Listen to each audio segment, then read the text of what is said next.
घणा पधार्या पावणा कासू मनवार करूं, घणा पधार्या पावणा कासू मनवार करूं, थाल भरूं गज मोतियारो, थाल भरूं गज मोतियारो, ऊपर नैन धरूं।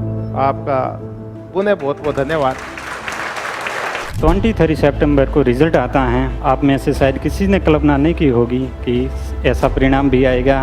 और शायद मैं 19 अगस्त को यहाँ नेट JRF का प्रोग्राम था, आया था, मेरे साथियों को पूछा था, उस दिन लग गया था कि ये रोल नंबर डबल डिजिट में जाने वाले नहीं हैं, सिंगल पेज पे ही मिलेंगे सब। एक अपनी सफलता पाने के लिए, राजनीति विज्ञान सब्जेक्ट को समझने के लिए और अपनी एक मंजिल पाने के लिए, एक शिक्षिका के रूप में पद पर अवसर पाने के लिए बेनीवाल सर के मॉड्यूल पर्याप्त है।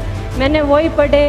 बेसिक बुक्स हालांकि मेरे पास थी नहीं, OP गाबा और यही थे जिससे मैंने बेसिक राजनीति विज्ञान क्लियर की थी। तैयारी के दौरान मैं क्या करता था, सर की क्लास लगाई ऑनलाइन तो साथ साथ ही नोट्स पढ़ लिए, और जब चैप्टर खत्म हो जाता उसी चैप्टर को बुक से पढ़ा, फिर दोबारा नोट से पढ़ा, फिर मैं उसका टेस्ट देता था। तो ये दो काम, बुक्स पढ़ना और टेस्ट देना, ये साथ साथ में करने हैं आपको। ऐसा कोई मैं अलग से कोई कुछ नहीं किया मैंने, और मैंने सर को मॉड्यूल को 13 से 14 बार पढ़ा था और तरीके से पढ़ा था कि इनमें से अगर कुछ भी आ जाए तो मैं गलत नहीं होने दूंगा। कोई नहीं है इतना महान, लेकिन सर ने सारे नोट्स को 20, 25, 30 किताबों से कंपाइल करके आपके लिए जो एक इतना अच्छा काम किया है, तो आप अपने आप को एक भाग्यशाली समझो कि 25-30 किताबों के नोट्स कंपाइल करके आपको एक ही जगह मिल गए।